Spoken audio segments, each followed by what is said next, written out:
Hello and welcome to A Night In with Curtis Sittenfeld. I'm journalist and broadcaster Pandora Sykes, and I'm here with Curtis, the author of 8 books, including the new novel Romantic Comedy. Hello, Curtis. Hello, Pandora. Thank you for talking with me. I suddenly had a panic that you'd written 9 books, not 8. Is it 8? Actually, that's an interesting question. So I think either is accurate, because in late 2020, in the UK only, I had a sort of tiny book, a bookette, I don't know, that is like 3 short stories. And so I think it depends. Is that a book or is that not a book? It's sort No, of I an think existential question. no, I actually have that, and so I should count it. So we'll go with 9. Either way, it's a lot of books, a lot of brilliant books. You've been writing novels for 20 years almost. I can still remember reading Prep as a teenager, and I loved it so much I wrote part of my university dissertation on it. Oh my um, goodness. and you're probably best known for your big books, quote unquote, American Wife and Rodham. Romantic Comedy is a little different. It's set on a late night comedy show. Tell us a little bit about it, and then you're going to do a reading for us, I hope. So romantic comedy is sort of a light, fun, escapist, maybe fantasy, depending on your definition of fantasy, but it's about a woman who lives in New York and writes for an American sketch comedy TV show that airs on Saturday nights, which is based on the real show Saturday Night Live. And she writes a sketch about the phenomenon, which I have borrowed from real life, of men who are cast members or writers for the show who are talented, but sort of maybe ordinary looking or mortal seeming, dating and in some cases marrying transcendently beautiful, transcendently talented, super famous female celebrities who come on the show as either guest hosts because they're actresses or guest musical acts. And the writer, the protagonist of the novel, writes a sketch about how this would never happen with the genders switched. And then that week, the guest host and musical guest, who's one and the same, is a sort of huge, very attractive male pop singer. And, are they having chemistry? Who can guess? It's very suspenseful. Amazing. Will you read us a little bit before we then get into the nitty gritty? I would be delighted to read. So I'll read. I think I'll just read the introduction. It's very, very self-explanatory. You should not, I've read many times, reach for your phone first thing in the morning. The news, social media, and emails all disrupt the natural stages of waking and create stress, which is how I'll preface the fact that when I reached for my phone first thing one morning and learned that Danny Horst and Annabelle Lilly were dating, I was furious. I wasn't furious because I was in love with Danny Horst, or for that matter, with Annabelle Lilly. Nor was I furious because 2 more people in the world had found romantic bliss while I remained mostly single. And I wasn't furious that I hadn't heard the news directly from Danny, even though we shared an office. The reason I was furious was that Annabelle Lilly was a gorgeous, talented, world-famous movie star, and Danny was a schlub. He wasn't a bad guy, and he too was talented.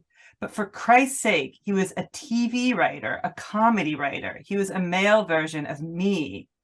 He was pasty-skinned and sleep-deprived and sarcastic. And perhaps because he was male, or perhaps because he was a decade younger than I was, he was a lot less self-consciously people-pleasing and a lot more recklessly crass. At after parties, he was undisguisedly high or tripping. He referred often, almost guilelessly, to both his social anxiety and his porn consumption. When he'd considered going on Rogaine, I had, at his request, used his phone to take pictures of the top of his head so that he could see exactly how much his hair was thinning there. And when he applied the medication for the first time, I checked to make sure the foam was evenly rubbed in. And I was so familiar with the various genres of his burps that I could infer from them what he'd eaten recently. Should I keep going or should I stop there? I think ending on the burps is great. It's very literary and poetic. It is still all of those things.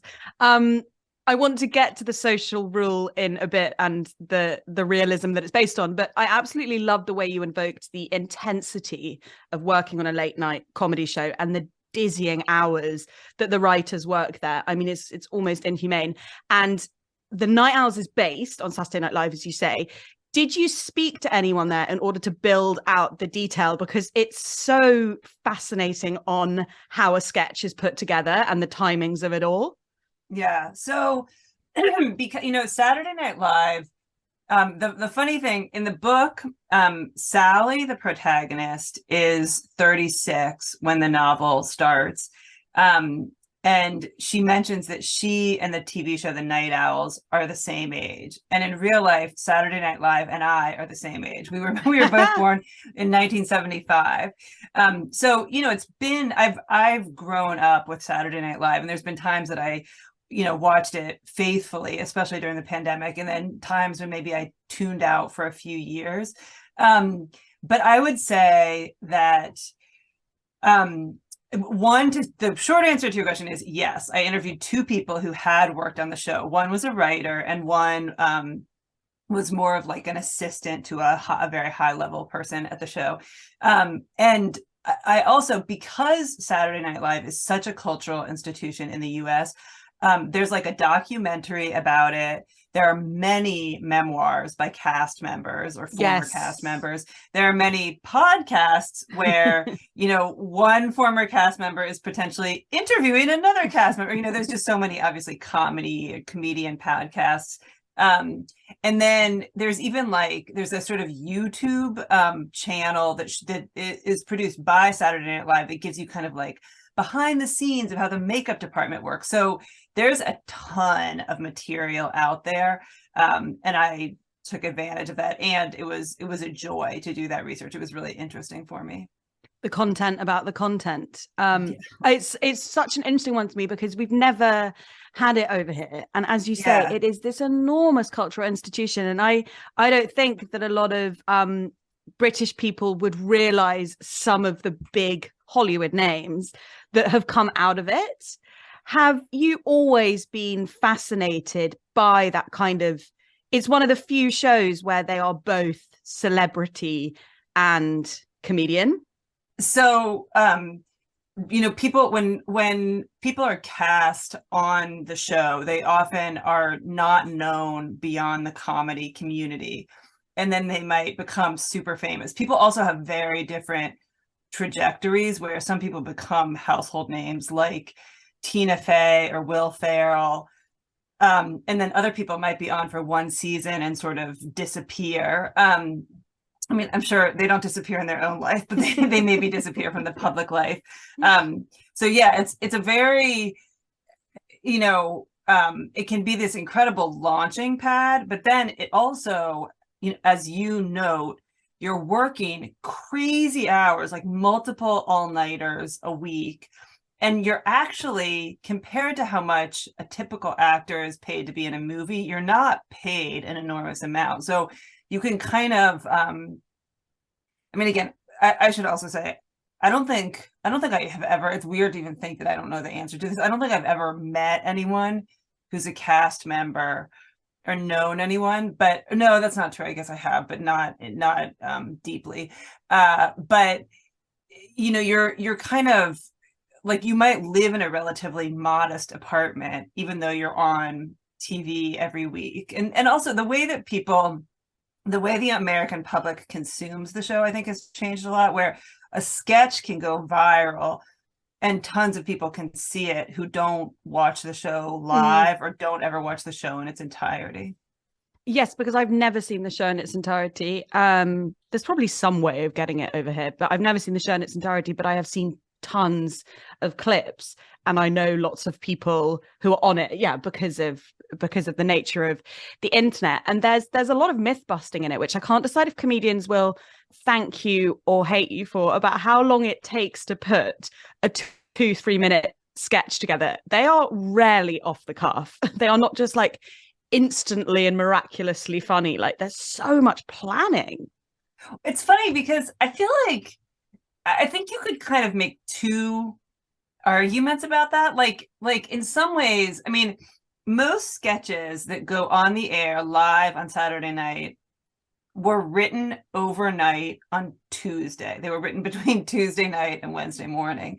But so is that quick or is it slow? And then if you have a few rehearsals and then the real, I mean, one of the things that I think writing this book gave me an appreciation for is the sort of wizardry and magic of the makeup department, the wardrobe department, the set builders. Like, those people just turn things around so quickly and so sort of ambitiously, like the special effects people, all of that. Like, there's this whole invisible to the public team that kind of helps make the cast members super funny. But yeah, I don't know if it's quick or slow, because I'm, a fiction writer and take years to write a book. So to turn out anything that's ready to be consumed in a week seems incredibly efficient to me.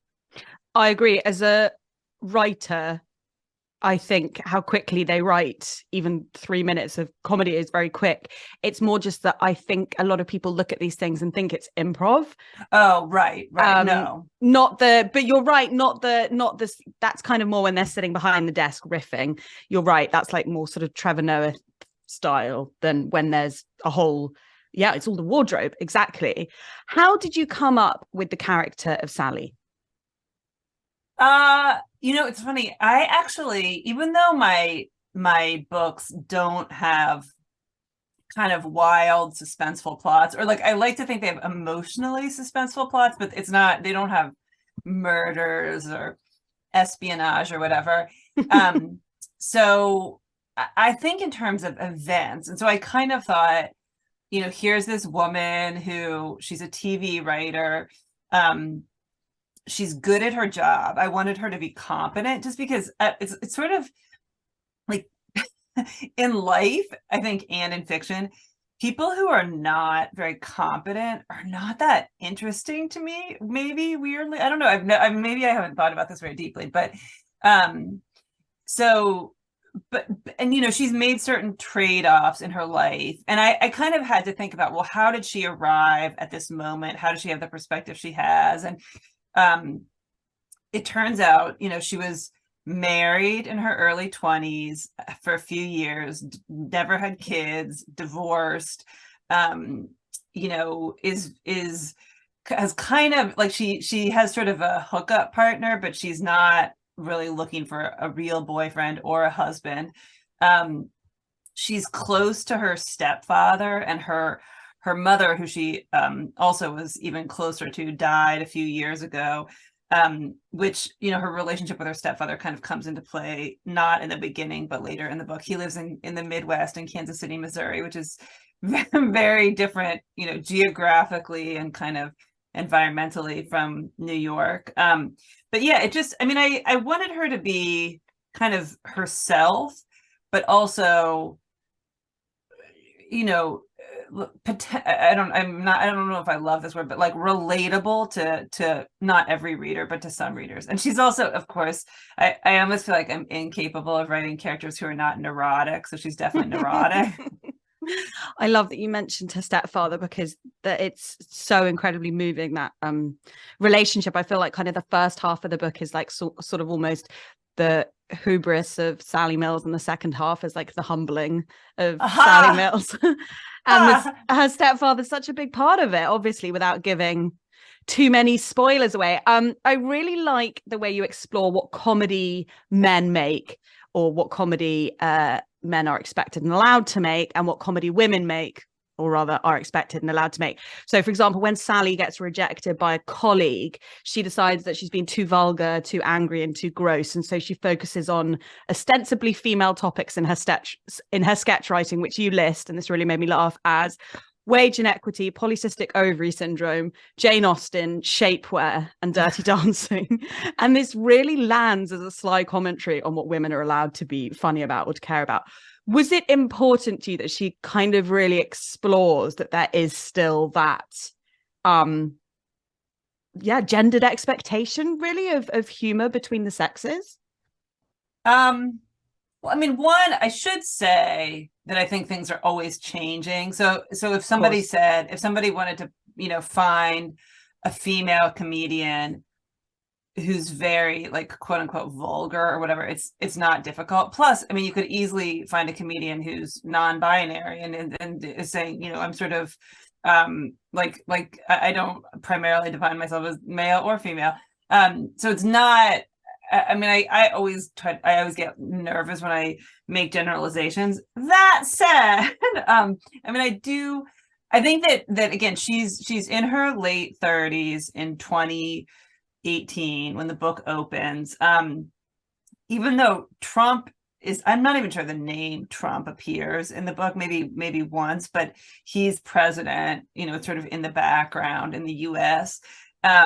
And yeah, I mean, I think that in the world that she has been raised in, like just sort of the country in general and the comedy world specifically, I think there are gender differences and varied expectations around humor and gender.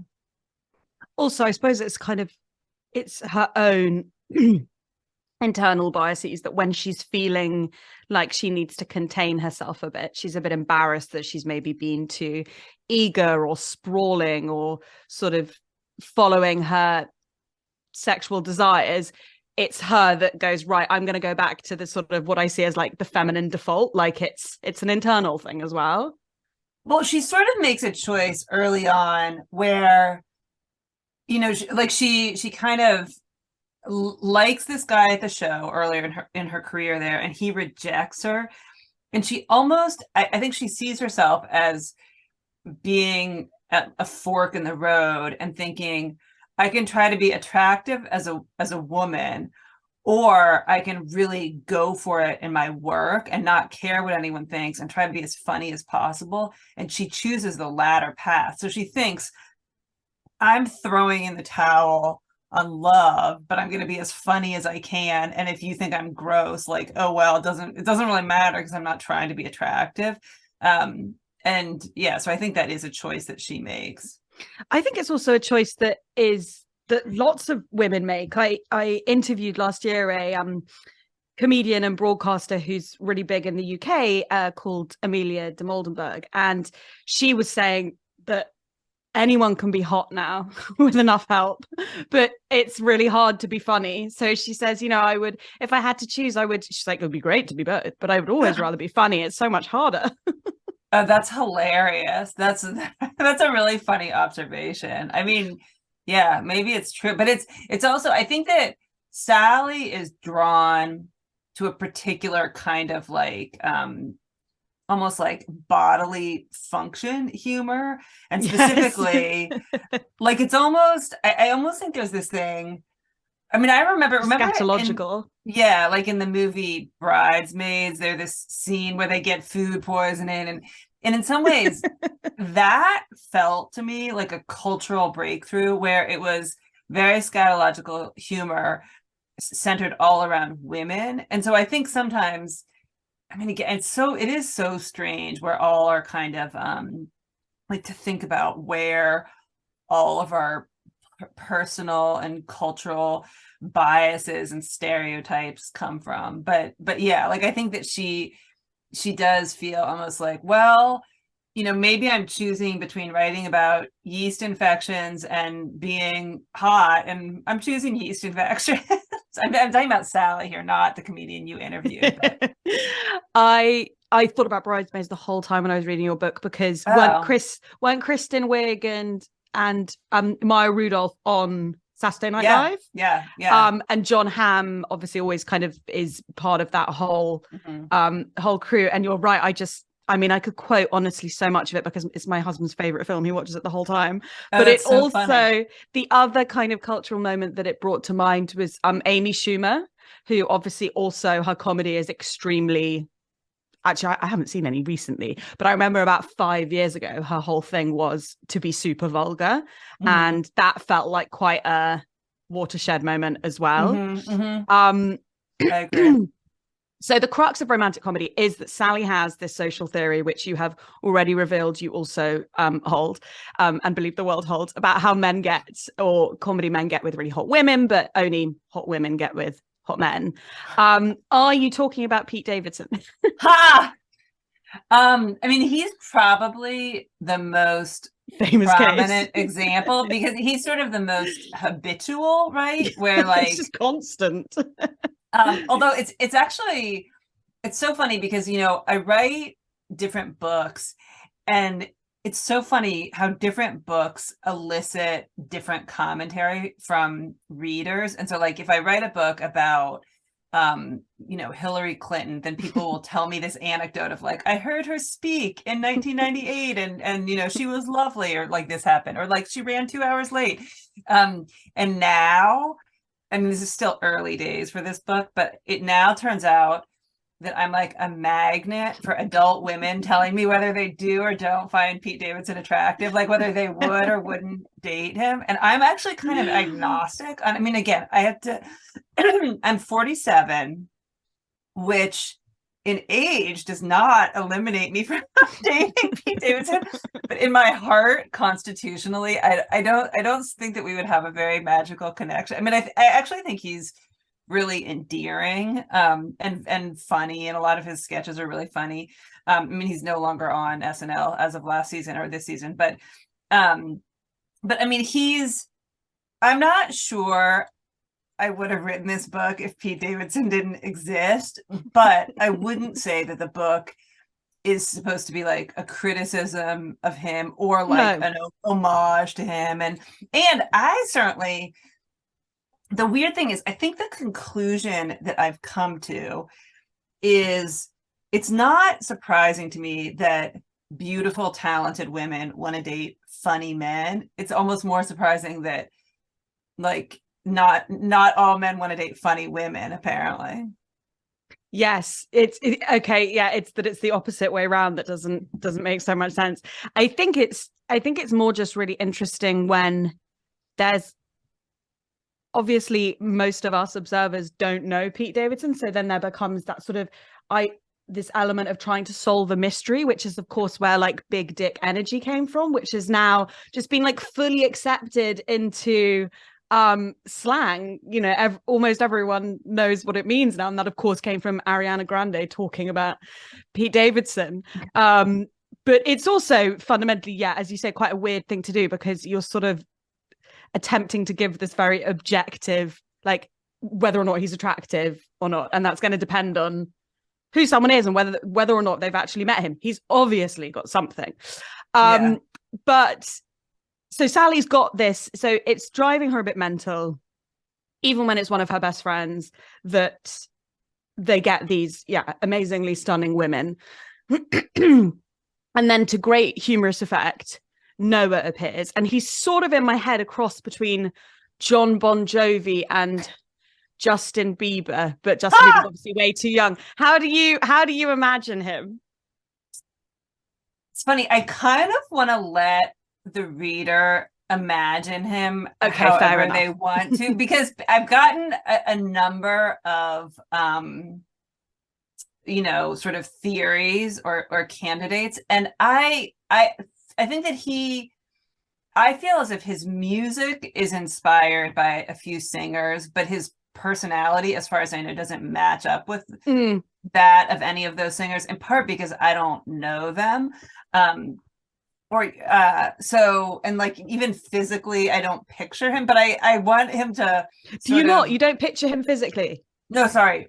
I do picture him physically, but I don't picture him as any specific singer. Like it's almost right. Picture him as someone else, But he has the kind of songwriting habits of this person. And then I feel like it makes him sound like Frankenstein in a way that's not like maybe not that romantic or sexy for the reader. I think you also do something which is probably quite essential in that you flesh him out as a person, and he's a really good guy, but it's something that people don't do with him very much, and Sally definitely doesn't do. She can't believe that he's remotely intelligent, she can't believe he's got any ideas, and that's where her sort of like humbling comes from. But yeah, he's a really good guy. Sally is a bit of an ass to him, and we usually see that kind of dynamic the other way round. Maybe like the rom-com tradition is like starting to skew a bit, but was that inversion very deliberate on your part? I mean, I think that I did know that I wanted to kind of switch things gender wise. Like there's obviously Notting Hill, where Hugh Grant. Yeah, she gives him the runaround. Yeah, is this sort of nerdy bookseller civilian, and then she's the gorgeous, famous actress. So, and then I kind of like ran with that premise. I mean, I don't necessarily, as I'm writing, I'm not really thinking I want to convey this message. It's more just like sort of toying with patterns that I've observed that other people have also observed. Yeah, it's just where the interesting ideas come from for you. I love that a lot of their relationship is conducted over email. I really like epistolary. I've never said that out I know, loud. it's so funny. I don't know if I ever have either. And I don't know, do you pronounce the T? Is it like epistolary or epistolary? I have no idea. I don't know. I'm sure someone will tell us after this. But I love those novels generally. What was it like? Because correct me if I'm wrong, but you haven't done that in one of your novels before. What was it like conducting a big bulk of their story over written missive? It was fun. I realized, like, I think I started writing it, and I realized sometimes if I'm writing a novel that's kind of, structured in the normal way, I could leap from like chapter 2 to chapter 7, and then I can just kind of retroactively fit them together, fill in what comes in between. But with the letters, because they're directly responding, or the emails, they're directly responding to what the other person previously said, I had to write them in order. Like I could jump a little bit ahead, but I would likely create problems for myself if I did. But I remember as a child, like very occasionally, and I'm one of 4 siblings, so I don't think I had a particularly like lonely childhood, but very occasionally I would want to play like Scrabble or checkers, and no one would want to play. So I would like play on one side and then go around to the other side of the board and play on the other. And it felt like that, writing the letters, like I am Sally writing to Noah. I am Noah writing to Sally. I am Sally writing back. But I thought it was really fun writing those. And so it was a different writing process to what you normally do. Do you normally jump around a little bit with your kind of plotting? I try not to jump around. Like I want to be a super organized, consistent person, but I think sometimes like I like confuse myself, or just get so sick of a scene, or just kind of like don't know what needs to happen. And I know that if I move on and look back, it'll be really easy to fill in, instead of kind of forcing it out or forcing myself to a conclusion over like 3 days. Like I could just probably do it in like 5 minutes. So I don't, it's not like I think it's ideal to jump around, but I do sometimes do it. Do you know what's going to happen before? Do you know the ending before you've started, or are you I'm working it out as I go along? I'll see how the characters develop, what their relationships are to each other. Yeah, I think both. So I do outline, although it could be like, one sentence in an outline corresponds to 20 pages in the book. So I still allow myself to be surprised along the way, or something could happen in a scene that I didn't see coming. And that's part of the fun. You mentioned that this was lighter or easier or something like light relief compared to books you've written before. Did you have a lot of fun writing it? And what kind of part, again, without giving too much away, what part was the most fun to write? Well, so I had, my most recent book before this is Rod, and is a book I worked really hard on and feel proud of. It involved a lot of different kinds of research. It's this alternate retelling of Hillary's life if she hadn't married Bill Clinton. It was published in May 2020 when none of us could have anticipated that there would be a pandemic. It's a pretty long book.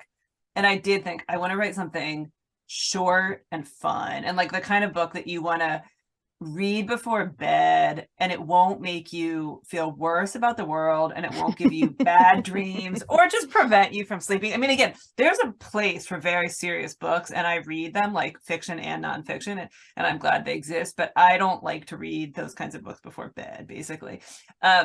So it was fun doing the research. Like I would be walking around, I live in Minneapolis, Minnesota. I'd be walking around listening to comedians interview each other on podcasts and they would just be really funny. And here I am like by myself kind of like chuckling. And I would think, this is research. This is my job. Like I'm doing work right now.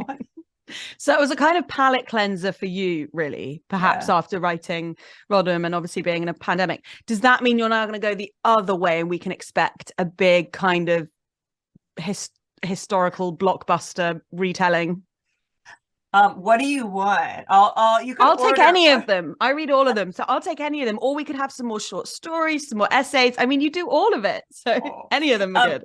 It's funny because I think I will say that, again, it's early days with this book, but I've gotten a very positive reaction to the book where people are just saying, like, it brought me so much joy or, like I couldn't stop reading. I couldn't put it down.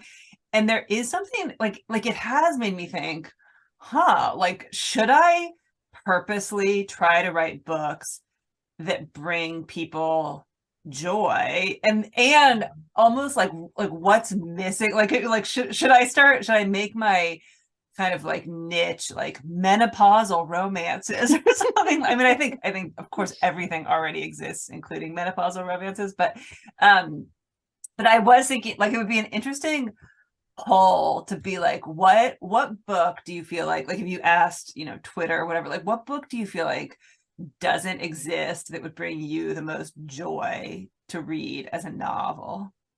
So you're going to crowdsource your next book. You'll probably I don't think so. You'll probably find that they scratch different itches for you, maybe, and that if you only did one, if you only did like sort of slightly kind of satire-y rom-coms, that then you'd really, really miss writing the ones that have a vast amount of quite head-scratching research. But speaking of rom-coms, that is obviously the title of the book. Such a big title, such a good title. You've mentioned Notting Hill, we've mentioned Bridesmaids. Do you watch a lot of rom-coms? Do you like them, or do you find the genre problematic? I was interviewing someone a couple of days ago. He says, he really, really hates them, and it means that he doesn't describe himself as a romantic because that isn't romance to him. Oh, that's interesting. I mean, I would say that I enjoy the genre, absolutely. I mean, they're so different, right? Like it's almost like saying, do you like pop music? And it's like, fair enough. Like there's songs that I love and there's songs that I hate. So it depends kind of on the individual. I mean, the truth is, in terms of movies, I like, I don't know if this is because I'm in my late 40s, but I fall asleep pretty early. So I don't see that many movies in a given year. But like one I thought that I always get the title wrong. Is it Good Luck to You, Leo Grand, the Emma Thompson? Oh yeah, I haven't seen that. Is that a rom-com? It's not just a rom. I don't know. How do you define these? I mean, it's true. Someone said the other day, is Pretty Woman a rom-com? And I was like, well, I mean, wouldn't get made now, which is interesting. Yeah, but I don't know. Is it a com or just a rom? I think that it's hard to say. I mean, and I think that that's actually true of genres in publishing and in movies where it's hard to say, like there's but Yeah, I mean, the getting to the problematic thing, it's interesting because I think that if someone like again, let's say like on Twitter, or like there's some essay where someone says, you know, marriage like is a heteronormative product of like the patriarchy and capitalism, and I would think that's super interesting. I want to read about that. Like I think that I think people can make pretty persuasive cases for that, you know, that obviously historically marriage was about real estate, the consolidation of real estate and political power. So it's not that far-fetched. And like our romantic comedies, like the brainwashing of all of us, and am I complicit in that? Like I'm not. If someone suggests that, I think that's a super interesting conversation to have. Like I don't feel threatened by that. I mean, there's definitely something inside me that like viscerally loves a romance. And it's like if I think of the books I love or the movies I love, or like what I think are the all-time greatest moments, like there's, you know, like if you there was a moment in like Downton Abbey where it's like now I can't not a but it's like no, like I know. I think probably the most, if you said to me, can you that's your most romantic moment? Well, yeah, like are you asking me which is the most romantic? No, like, it's Downton Abbey. Like when you think about romantic moments, that's your. Well, what I was gonna say is more like if you said to me, can you make a list of what you think are the all-time 10 best moments in a movie or TV show? I bet that like 8 or 9 of them would be ones where like characters are expressing their attraction to each other. And so it's like, what does that mean? I mean, does that come from something inside me? Does that come from cultural messages that have, you know, I've absorbed from the outside? And there is a particular one. It's okay, wait, now, so you know, there's Matthew, and then who's the oldest sister, who's the sort of mean oldest sister in Downton Abbey? Do you remember her name? I didn't watch Downton Abbey. I know I'm a bad Brit. You're gonna be like expelled. You're gonna be, well, anyway, there is a moment where they, like, after all this sort of not liking each other, like there's this particular moment that's just electrifyingly great. And like I still remember like a little bit of the dialogue they said to each other. And so I don't know. I think that it's a really interesting issue or question, because obviously romance transcends cultures, and to like what is like just like horniness that we dress up as romance? What is, you know, the consolidation of real estate that we dress up as romance? I don't know. I think those are interesting questions. Or maybe hornance. Maybe horniness and romance aren't you know, as distinct things as we always think. That's true. As we always think they are. But it's really interesting to me how there's like this time of Hollywood trying to kind of change up the, as you say, like the slightly heteronormative or traditional pattern of rom-coms. And when they do that, and I'm thinking specifically of a film that I loved, but did really badly at the box office, Bros. Have you heard of that one? No, I've heard of it and I haven't seen it, but so I should see it. You recommend it? I really liked it. Yeah. And it's the first ever kind of Hollywood gay rom-com, but it did really bad. Although I heard people kind of push back against that and say like, no, it's not the first ever. But what is okay, then I need to, what's the first ever? Well, again, this might get into how do you define rom-com, right? Like what is rom, what is com? I mean, there's one, God, I'm so bad with like names, titles. There's one out now that's called Spoiler Alert. That's well, like that title. And there's Spoiler, and then there's one that's called, I think that one is about these two, like this one where I think it's a journalist and his husband, and you know that the husband dies eventually, but you kind of go through their romance. And then there's also this was based on a young adult book Love, Simon. Did you see that movie? That's about, it's like No. a high Okay, I'm gonna write these school. down. It's really charming. It's actually, there's a book which is either epistolary or epistolary. Who can know? It's only, it has like emails sprinkled in. They're not continuous, but they're fantastic. I actually have it. It's called Simon versus the Homo sapiens Agenda, and it's about these two boys in a high school in Atlanta, Georgia, who fall in love, and it's really charming and sweet. And then it got made into a movie called Love, Simon, and then it actually got made into like a TV show. It's one of those things that's had. So it's yeah, obviously huge. Yeah. You probably have quite a lot of press that you have to do for the book. So next time you're asked to write something, you should write about your 10 favorite rom-com or yeah, I know that's true. That's true. Well, and I'm almost curious to do this as an exercise, like to think, like if you said, what are the greatest moments of TV or the ones that you most remember? You know, there's that, there's, and again, but it is also a little terrifying, and this is true for Saturday Night Live too. Something that you remember is so romantic or so funny, sometimes in 2023, if you watch it, there are some issues. Like it becomes quite a terrifying project. I can see that. I really love the way you describe the presence of celebrity, what it feels like to be in extremely close proximity to someone really famous. I just wanted to read this bit on near the beginning. It's where Sally meets Noah, and she says, I was dimly aware of Noah Brewster a few feet away from me, scrolling on his phone. It would have been a lie to claim I didn't feel some vestigial stress about keeping a huge celebrity waiting. I still often recalled an observation made by a writer named Elise, with whom I've overlapped for my first 2 years, which was that when we non-famous people talk to famous people, we wanted the encounter to be finished as soon as possible so that we could go describe it to our non-famous friends, which I think is just so true. And I wondered, have you always been fascinated by celebrity and this kind of almost quite like alienating aura of them, where you feel it's like very intense to get too close to them? So one, I have to say, someone made that observation to me.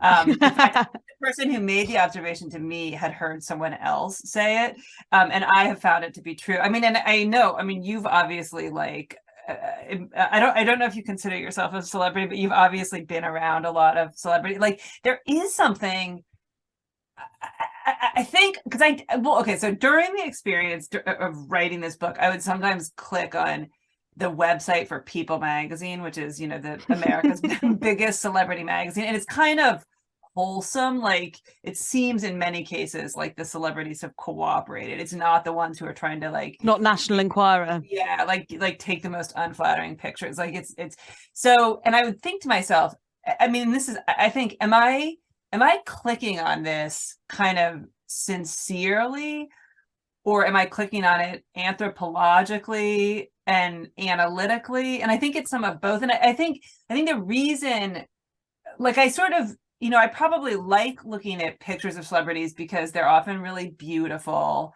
And I mean, years and years ago, I interviewed someone who basically said that, like, if I and my neighbor are talking about a celebrity, especially like somebody who's been through a scandal, what we're really doing is kind of affirming what we consider to be social norms, which maybe so it's like about the, like, using the celebrity as a bond, or like a vehicle for bonding between us. So I think that's really interesting. And then I also think one of the reasons that celebrities are interesting, even though I don't know if this would make most of them interesting to talk to, but you can't really tell, especially now, what's real and what's fake. Yeah. So it's like, you know, some of them have such like typo-ridden social media posts, or such like ill-judged ones that you think they must have written that themselves. But then other times there's like this fake sincerity, which is I kind of like, and I think to myself, is that totally repellent, or is that like them just being business savvy, and I should boundaried. So it's weird. I always find that really fascinating. I remember someone about 10 years ago talking about a double act, and one was perceived to be really, really nice, and the other was perceived to be, you know, fine, just not as nice. And then an acquaintance said in real life it was the other way round, you know, that the one that seemed really nice was not as nice as the one that seemed a bit more whatever was really nice. And I think the thing about, if I've ever briefly spoken to a celebrity, it's that thing of, you really don't know if they're nice. Yeah, yeah. You really can't tell. And Noah is really nice, but very few people actually want to kind of get to discover that. Yeah, yeah. No, I think you're exactly right that actually Nice is a really shit word, kind. No, but it is true. I think that, well, one experience I've had is that, and I have like interviewed a few celebrities or sort of like interacted with them a little bit in, at writing conferences or whatever. And that you sometimes feel like, is everything about them fake, including this and they just see me as like one of the generic masses, or which of course we all want to be like recognized for our specialness, or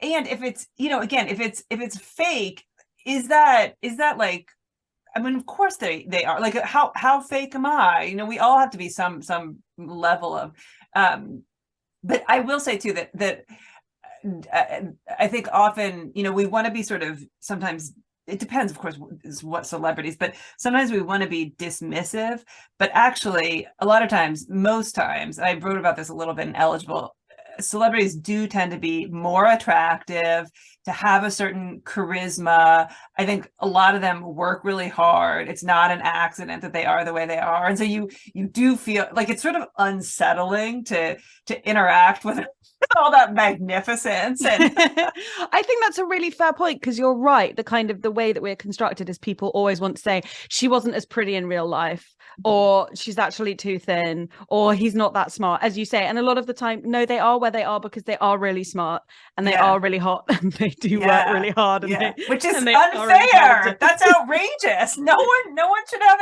everything. That's wrong. And it used to be how Hollywood works. But I think it's really interesting what you were saying about, is any of this real? Because essentially what we sort of do is, in using them as ciphers, we deny them any meaningful moments. And you're right, like a bulk of it, if they're doing like 10 interviews in one day, a journalist is a journalist is a journalist. But just like any human, they're going to have, well, hopes and dreams and failures and disappointments and meaningful moments. And Sally sort of, that's another of her realizations. She kind of denies Noah any meaningful moments. She takes the piss so much that he's kind of like never allowed to have any sincerity, or to have his feelings are never allowed to be part of it. And I love the way you explored that, because you're right, we don't see them as people most of the time. Yeah, I think you're right. Yeah, celebrities are people too. Yeah, I know. It's a bit not all men, isn't it? That could be your hashtag. I wonder, having written so many best-selling novels, how do you approach a new one on its own terms? I was noodling around the internet ahead of this interview, and I saw that The Guardian had described you as in a league of your own, which is incredible praise and totally deserved. But does it ever stymie you? That question stymied you? Yeah, I know.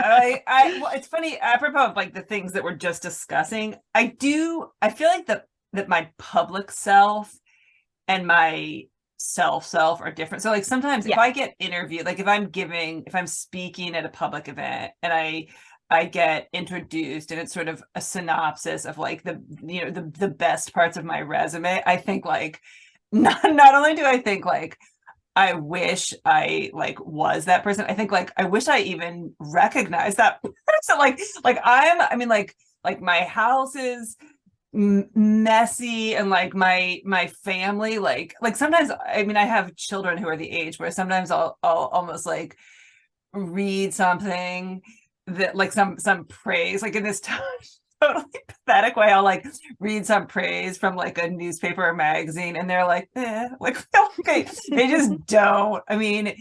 Like my identity in my family is, and it's like I am lucky to have like a loving family, but it's like they do not think of me as like in a league of my, they're like, they totally think of me as like the wife and mother who like whatever, like almost like whatever, like there's rotten apple cores all over my car, whatever, like so I mean, I think that I'm super lucky that I've like this has been like I've been a writer essentially almost all my adult life, my professional career, because I had this early success with prep. I was super lucky to have kind of a foundation for moving forward and writing more novels.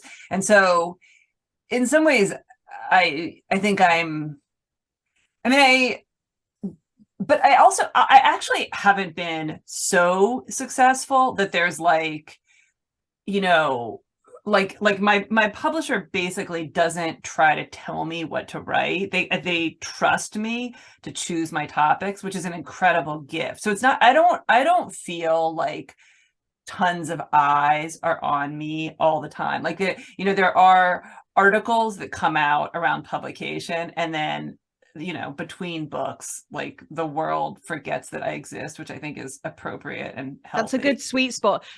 How much do you engage with what other people think of the work? Are you I have written the book, my job is done, fly away, on you go? Or do you kind of keep up a running relationship? Like, do you still have a relationship with prep, for example? That's an interesting question. I feel like a book from the past is like a city that I used to live in, where you start to forget like the names of the street. Like first you and so there's parts of it that I remember fondly. But if you said to me, "What about such and such character?" I might be like, "Who is that?"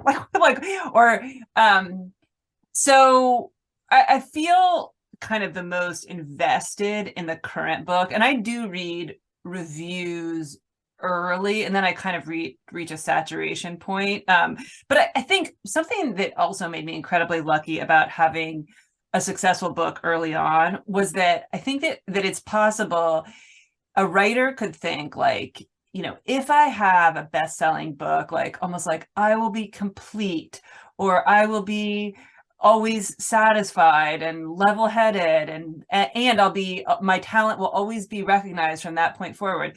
And I was so lucky that I got to have a best-selling book. Like I got to have the kind of movie version of being a debut novelist.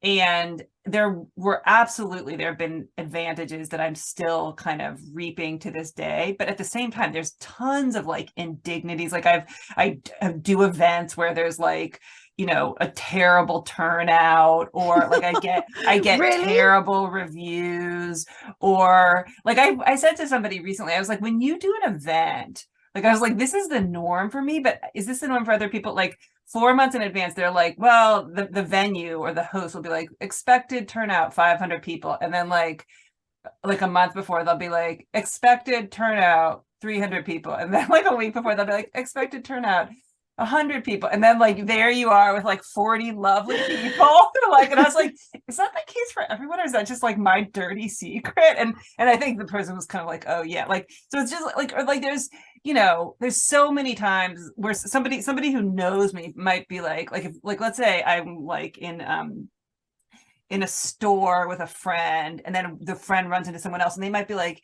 this is like Curtis, she's a famous writer, and like she wrote Prep, and like the person is like, what's that? Or like it's like, so like, I go through the world assuming no one knows or cares anything about my writing, and that's like very healthy. And then anything's a bonus. Yeah, and but usually I'm correct. Like no one knows or cares, and that's totally fine too. That sounds like a really sane way to approach it. And yeah, I'd largely agree with that. Like operate with no expectations, and then anything is a bonus. I want to end on asking you, because selfishly, I always want to know, and I'm sure that some people watching might want to know, have you read any great books recently, or discovered any great writers that you want to share? Oh my goodness. Yes, of course. So I'm trying to think of like, there's I know I put you on the spot. No.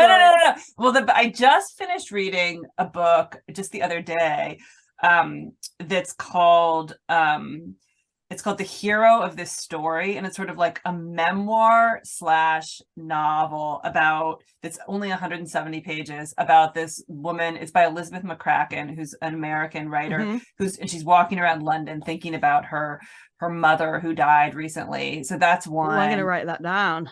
It's very, very interesting. Oh wait, here, wait. I'm gonna pull this up. Oh no, the facade of orderliness could just like this is fantastic. It's called I Love You, but I've I chosen dark. loved that. Did you? Yeah. Isn't it? I've It's, I interviewed mean, her. oh my God. Speaking, like, she's obviously brilliant, and I like all that stuff in terms of like gender. Like, I think she really goes for it in kind of defying gender expectations in this awesome way, which I loved. And Yeah. I love the kind of it's sort of a little bit auto fiction. You know, her dad really was in the Manson gang, and her mother really did die from opioid addiction, and she really did have this kind of, she did leave her family. Yeah, it's Yeah. I agree. It's I'm really interested to see what she does next, because when you start Me with a book, too. with this Yeah. big book, Yeah, it's wild. but I'm definitely going to check out The Hero of This Story. That's a really good title. But Curtis, thank you so much for speaking to me. It's so wonderful to be able to interview you, and I'm so excited for you for romantic comedy, because I think it's going to make lots of people very happy. Oh, thank you. So I feel like I could tell that, I mean, I already knew this, but you're so good at this that like I'm like, oh, we had such a fun conversation, which is usually the sign that the interviewer is like working really hard and is like really good at what, you know, when the other person's like, no, this is a meaningful moment. No, this is our meaningful moment. No, yeah. Thank you so much. Thank you.